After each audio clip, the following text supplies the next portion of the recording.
Hello everyone, आज हम शुरू करते हैं एक नया सेट।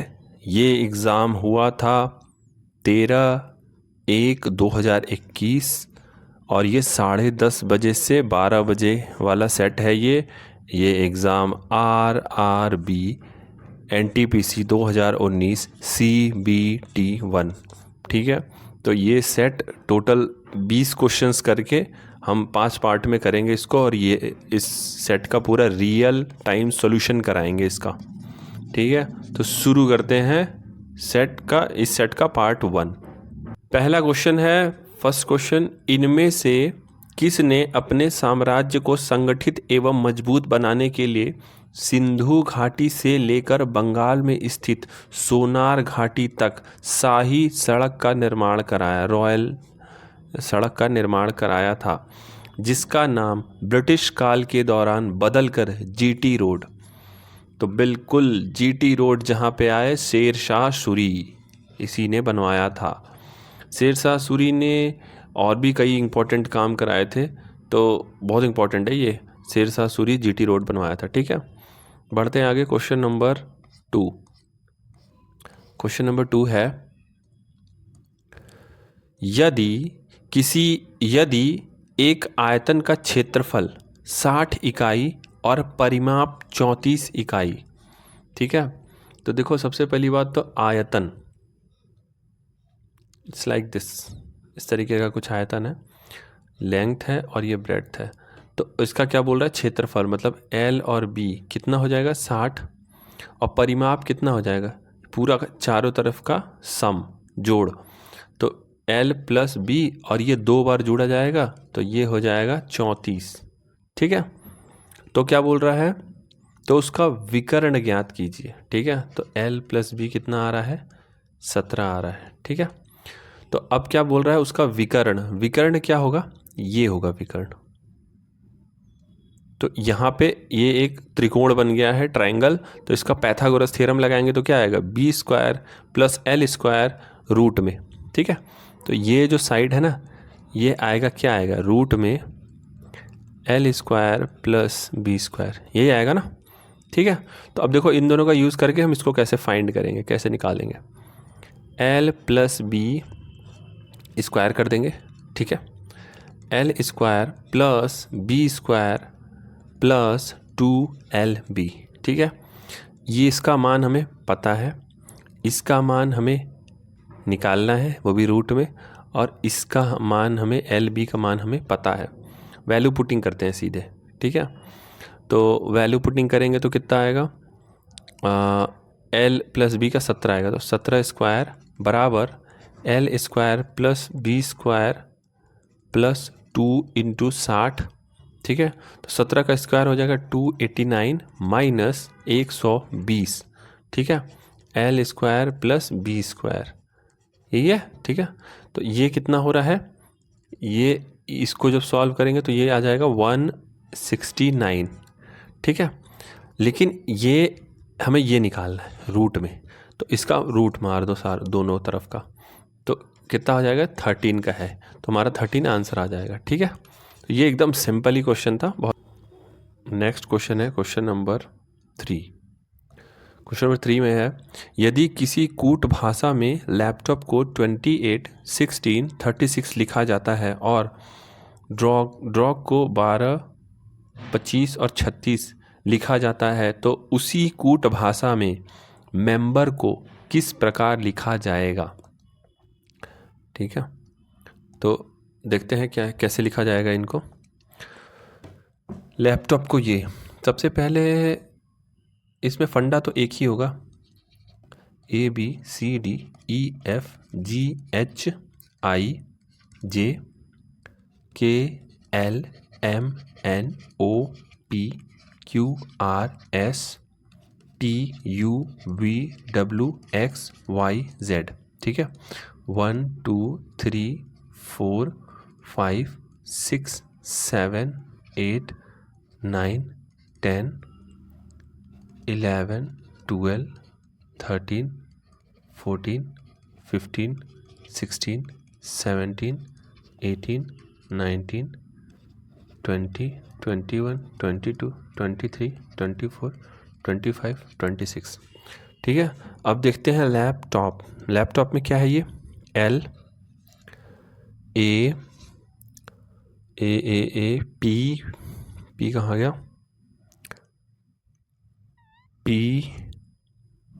T O और फिर से P। ठीक है, यहाँ पे आ रहा है 28, 16, 36।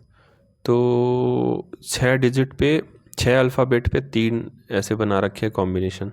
ठीक है, L और A कितना है? L और A 13 है, 13 दूना 26। मतलब ये वाला कॉन्सेप्ट तो नहीं लग रहा है। और देखते हैं L A, दो का जोड़ा तो नहीं हो रहा है। L फर्स्ट, और एक बार ना फर्स्ट और लास्ट देखते हैं। L P 12 और 16 28, मिल गया 28। A और O 15 और 1 16। ठीक है, इसमें क्या है ना, पहले और लास्ट वाले को जोड़ कॉम्बिनेशन बना के उनके जो नंबर्स हैं ना उनके साथ उनको जोड़ के ये 3 का सेट बना रहे हैं। ठीक है, अब इसका देखते हैं DROUGH का। D और H 12 आना चाहिए। D और H, तो 4 और 8 12, एकदम यही कॉन्सेप्ट लग रहा है। ठीक है, मेंबर का देखते हैं। मेंबर का निकालना है ना हमें, MEMBER। तो इसका और इसका। ठीक है, MR, M और R कहाँ गया? R, तो M का 13 है और R का 18 है, मतलब 31 आना चाहिए। ठीक है, E और E मतलब E को 2 बार रखना है हमें, तो 10 आना चाहिए। और M और B 16 आना चाहिए ना, 13 2 15 आना चाहिए। ठीक है, 31 10 15, 31 10 15 हमारा आंसर आ गया। ठीक है, बढ़ते हैं अगले क्वेश्चन में। Question number 4।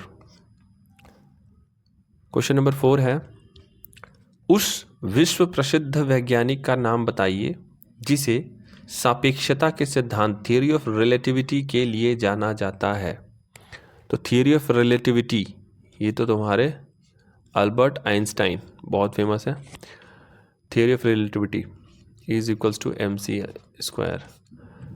बट एक ख़ास बात यह है ना कि इनको नोबेल मिला था, बहुत बार हम कंफ्यूज करते हैं, इसके लिए नोबेल नहीं मिला था। ये फेमस इसके लिए हैं, लेकिन इनको नोबेल मिला था फोटो इलेक्ट्रिक पे इन्होंने कुछ काम किया था, उसके लिए इनको नोबेल मिला था। फोटो इलेक्ट्रिक इफेक्ट, इसके लिए इनको नोबेल मिला था। ठीक है, बढ़ते हैं अगले क्वेश्चन। Question number 5।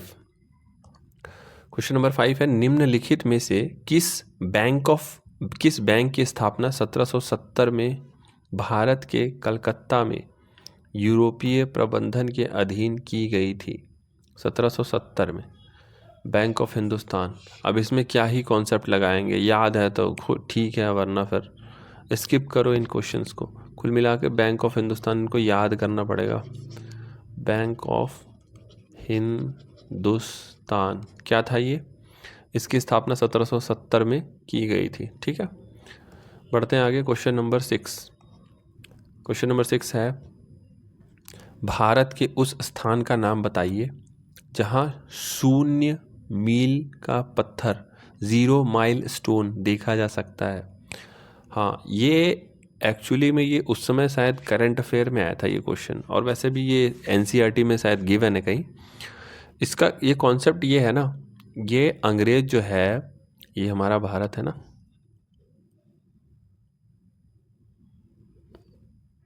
ये है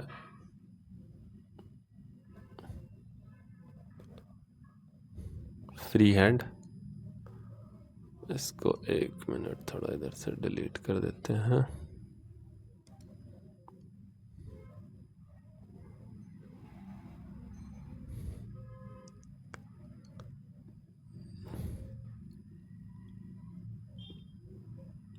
ये है समथिंग लाइक दिस।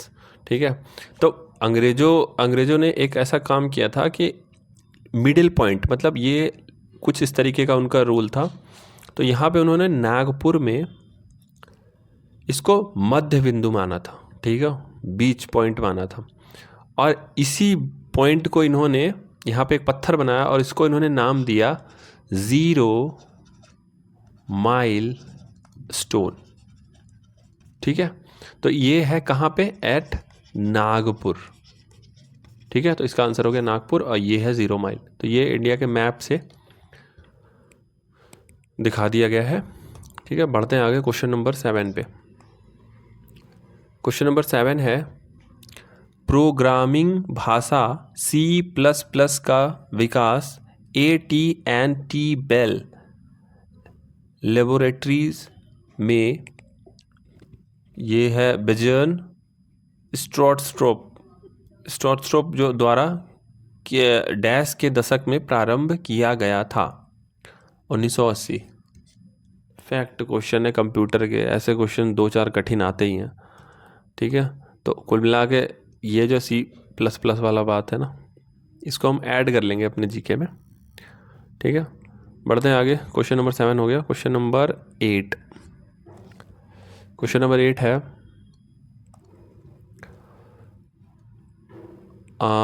एक चुनाव में उम्मीदवार ए को कुल मान्य वोटों के 75% के बराबर वोट मिला, ठीक है। जैसे अगर 100 वोट पड़ा है ना, तो उसका 75% मिला है ए को। 100 वोट पड़ा है ना, तो 75% वोट मिला है ए को, ठीक है। यदि कुल वोटों में से 15% वोटों को अमान्य घोषित किया गया और कुल वोटों की संख्या इतनी थी, तो ए के पक्ष में पड़ने वाले मान्य वोटों की संख्या, ठीक है। देखो पहली बात तो क्या बोल रहा है, ए को कुल मान्य वोटों के 75% बराबर मिला है, ठीक है। जिसमें से, और फिर आगे बोल रहा है कि 15% वोटों को अमान्य घोषित किया गया है और कुल वोट की संख्या इतनी है। तो कुल वोटों की संख्या कितनी है, 5, 6 और 4 0, ये इतनी हो गई।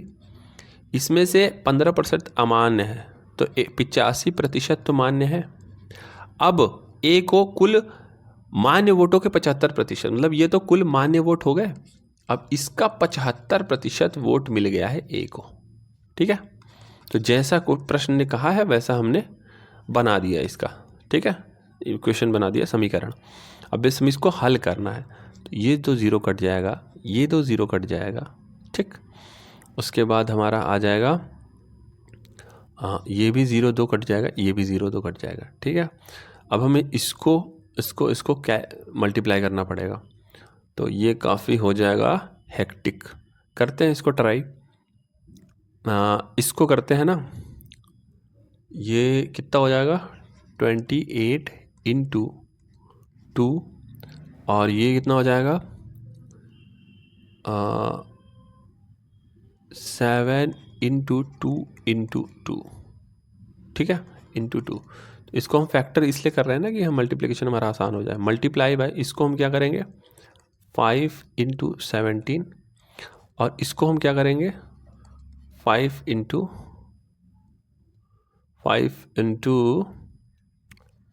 15, ठीक है।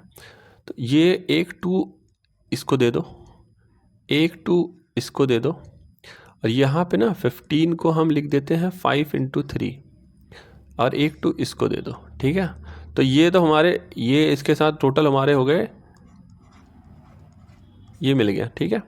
अब बच रहा है 7, 17 और 3, बस इसको हमें मल्टीप्लाई करना है। तो करते हैं, 7 3 21, ठीक है। अब इसमें हमें कितना मल्टीप्लाई करना है, ये तो हमें 1000 मिल गया, उसको लास्ट में हम 30 ऐड कर देंगे। हमें क्या मिल गया है 7 × 3 × 17, तो ये हो गया 21 × 17, ठीक है। तो ये हो गया हमारा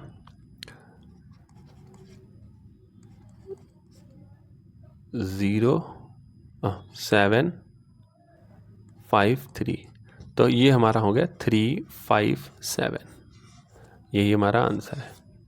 मल्टीप्लाई करने का तरीका थोड़ा नया सा लगा होगा, बट ये फैक्टराइज मतलब कौन करे इसको ऐसे बच्चों की तरह कैलकुलेशन। ठीक है, तो ये हमारा आंसर हो गया। बढ़ते हैं क्वेश्चन नंबर 9। क्वेश्चन नंबर 9 है, यदि पृष्ठीय क्षेत्रफल S वाले एक ठोस गोले को 2 त्रिज्यीय तलों द्वारा 4 समान भागों में काटा जाता है, ठीक है, सभी भागों का कुल पृष्ठीय क्षेत्रफल क्या होगा। ये है गोला, पृष्ठीय क्षेत्रफल ठोस गोले, गोला मतलब क्या, कोई बॉल मान लो, ठोस बॉल, ठीक है, रबड़ की कोई बॉल पूरी जो भरी हुई है अंदर से। अब उसको ऐसे काटोगे, ठीक है, तो ऐसे काटोगे ना, तो ये तो एक उसका क्षेत्रफल हो गया S, ठीक, S प्लस ये हिस्सा जो है, ये जब खुलेगा ना और ये जब खुलेगा ना, तो ये तुम्हारा हो जाएगा S/4। तो ये S/4 हो गया, ये एक हिस्सा हो गया, और एक इसका भी खुलेगा, S/4 S/4 S/4 S/4 4 बार ऐड करना पड़ेगा। तो ये हो जाएगा हमारा S + S = 2S। Total area हो जाएगा, जब ये 4 बराबर भागों में करेंगे तो पृष्ठीय क्षेत्रफल इसका 2S हो जाएगा। ठीक है, बढ़ते हैं क्वेश्चन नंबर 10।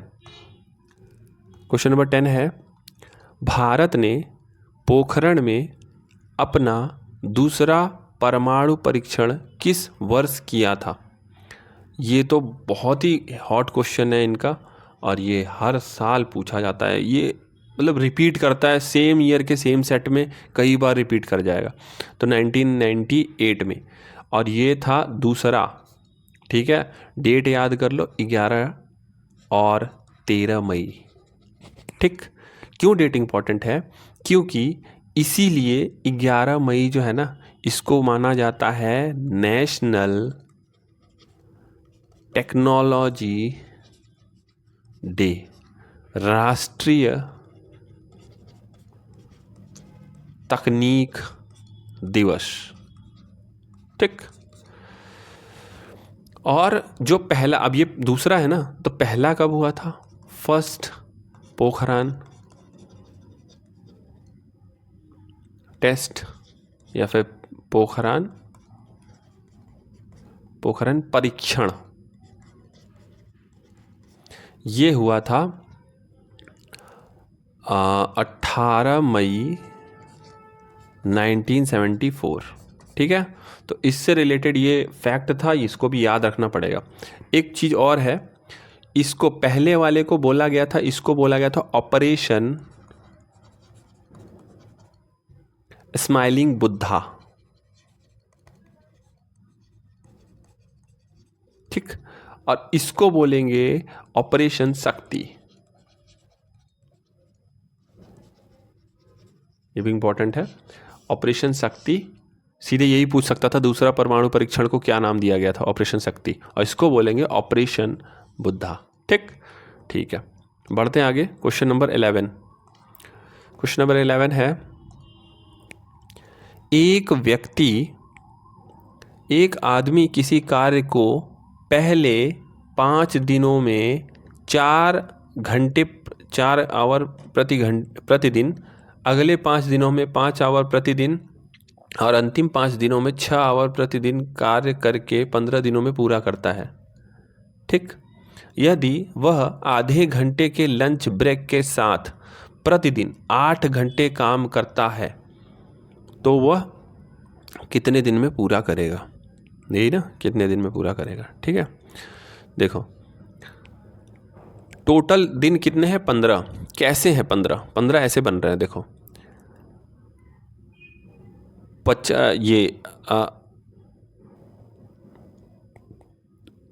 5 और 4, 5 दिन 4 घंटे किया ना, तो 20 आवर कर लिया।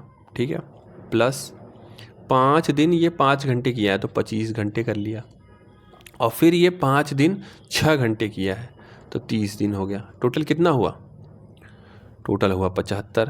तो ये कुल मिला के 75 घंटे में काम को कर रहा है।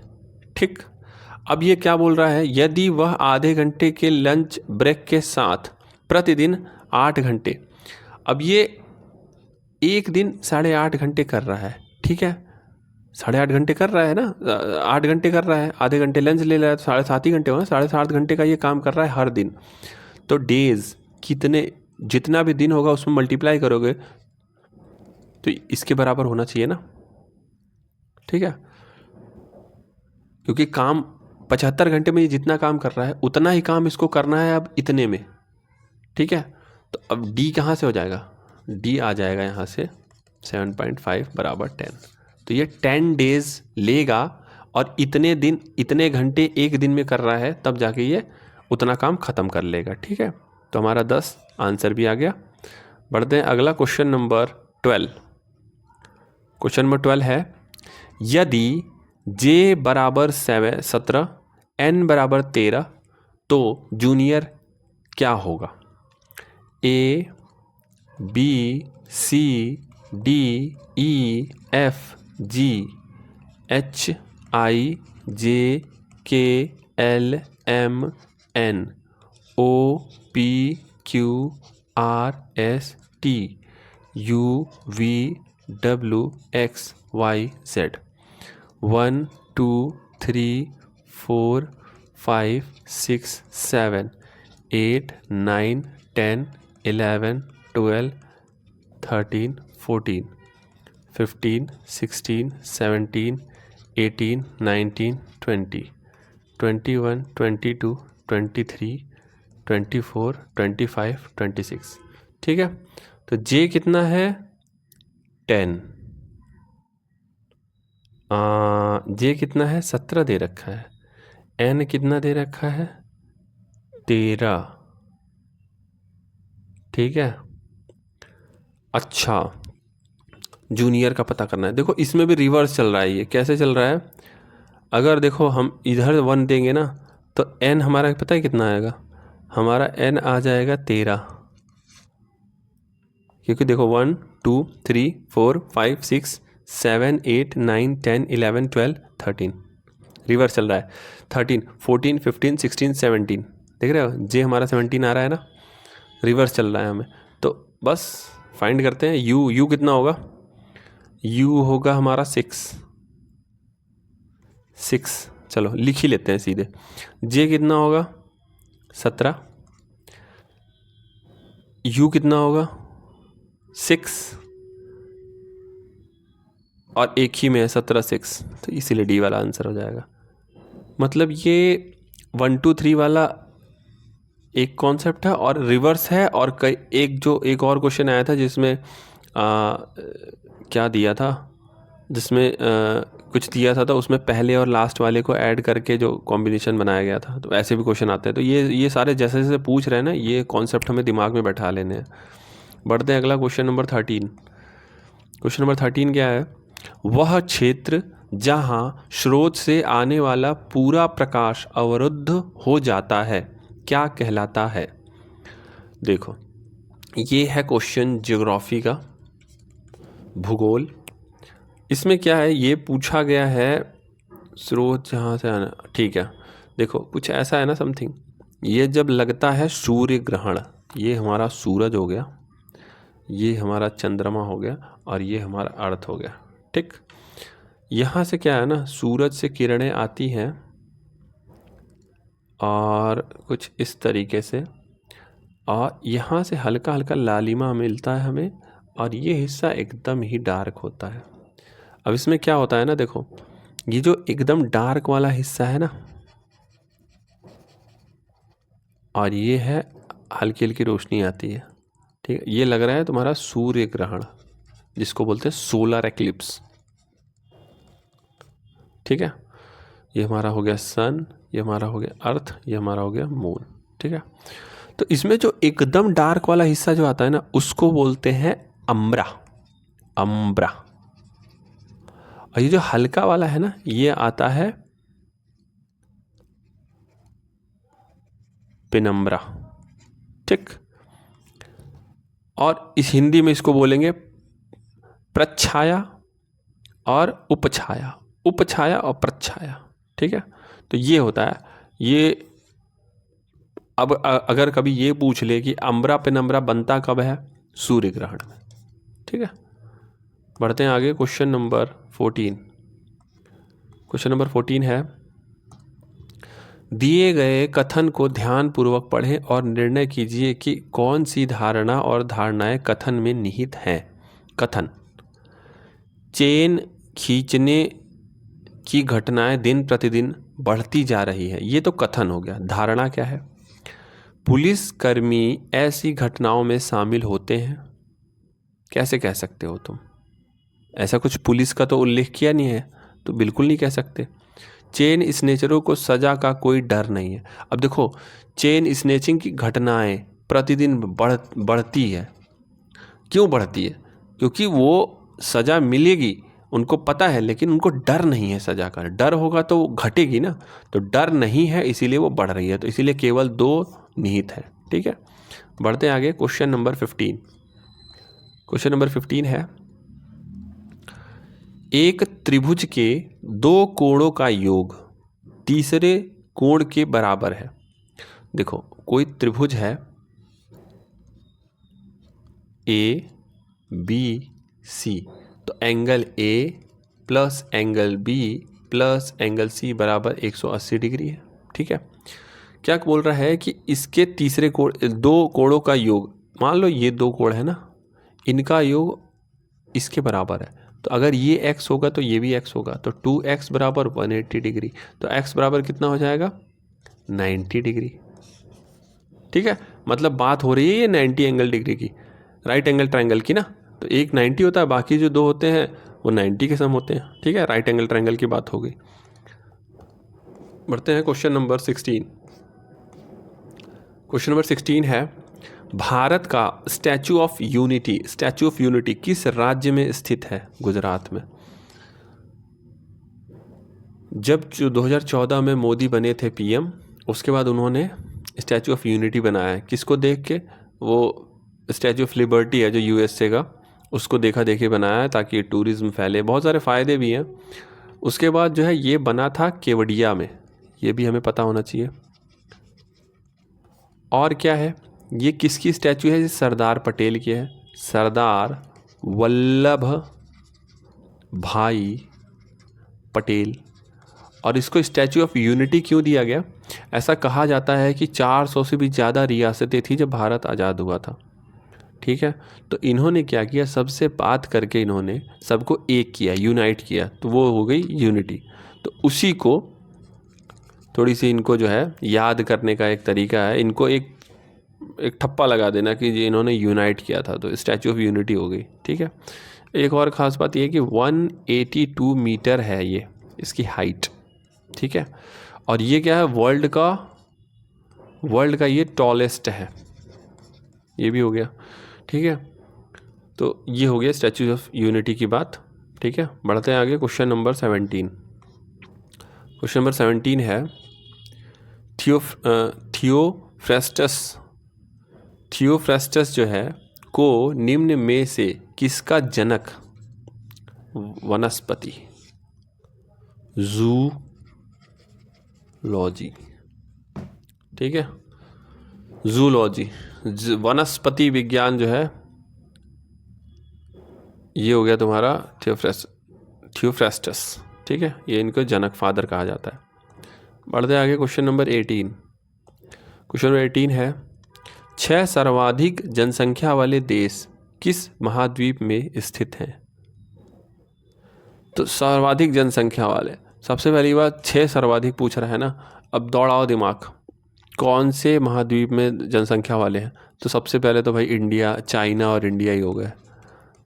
ठीक है, तो ये तो ये कहाँ है? एशिया में, तो एशिया इसका आंसर होगा, क्योंकि जब 2 ही हैं तो और भी तो होंगे, जैसे इंडोनेशिया भी है।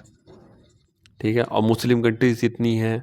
उसके बाद तुम्हारा हाँ इंडोनेशिया हो गया, मलेशिया हो गया, फिर उसके बाद बांग्लादेश, फिर उसके बाद जापान, तो सारी तो यही है 6।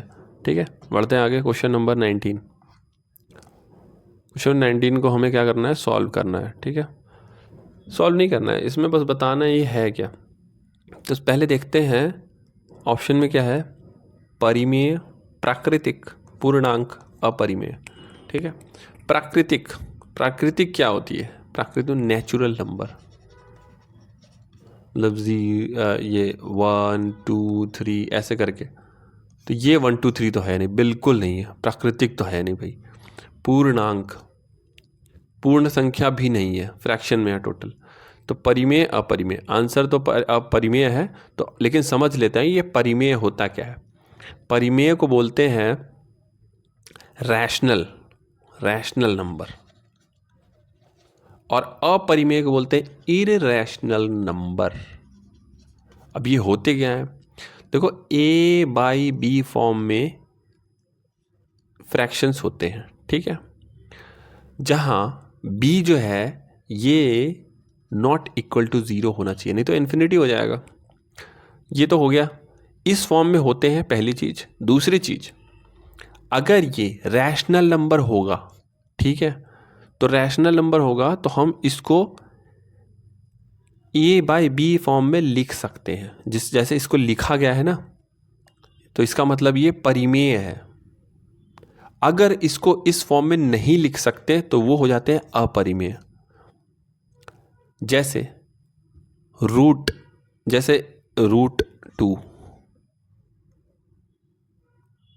ठीक है, जैसे पाई क्या है,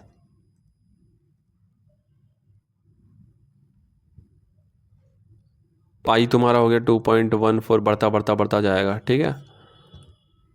ये सारे नंबर्स हो गए तुम्हारे इरैशनल, ठीक है। और जब A/B के फॉर्म में लिखा जाएगा जब फ्रैक्शंस, ये भी फ्रैक्शंस ही है, लेकिन कोई फ्रैक्शन में जब कन्वर्ट करेंगे ना, तो ये हमें बढ़ते ही जाएंगे, ये एग्जैक्ट नंबर हमें फिगर नहीं दे पाएंगे, ठीक है।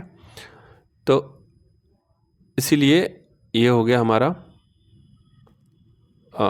परिमेय और अपरिमेय नंबर्स, ठीक है। ये मैथ के बड़े बेसिक ही कोशिश, बहुत बेसिक है, मतलब इनको आसान क्वेश्चन कहा जाएगा। लेकिन कई बार क्या होता है कि हम पुरानी चीज़ें भूल जाते हैं और कठिन चीज़ें पढ़ने के चक्कर में ये क्वेश्चंस गलत कर जाते हैं। बढ़ते हैं आगे, क्वेश्चन नंबर 20। क्वेश्चन नंबर 20 है, the dash is a simple query language used for accessing, handling and managing data in a relational database. Simple query language, देख रहे हो, SQL। क्वेश्चन में ही आंसर छिपा हुआ है, SQL, सिंपल क्वेरी लैंग्वेज। अब HTML, अब देखो कंप्यूटर में जो क्वेश्चंस आते हैं ना, उसमें बहुत ही कई बार ना कंप्यूटर जीके के क्वेश्चंस वो फुल फॉर्म वाले पूछ लेता है, जैसे कभी DML का भी पूछ सकता है। ये होता क्या है ना, ये लैंग्वेज है, कौन सा लैंग्वेज है, डाटा मैनिपुलेशन लैंग्वेज, ठीक। DDL क्या है, डाटा डेफिनेशन लैंग्वेज, ठीक है। तो ऐसे कर करके, जैसे HTTP भी होता है, और PDF हो गया, पूछ रखा है ये भी HTML हो गया। तो हमें जीके, जब कंप्यूटर जीके पढ़ना है तो हमें ये सब देखना है, फुल फॉर्म्स। उसके बाद हमें और क्या देखने हैं, हमें देखने हैं लैंग्वेज, कंप्यूटर लैंग्वेज वगैरह देखने हैं, ठीक है। तो आज के लिए इतना ही, बाकी जो रिमेनिंग क्वेश्चन है उसको अगले पार्ट में देखेंगे।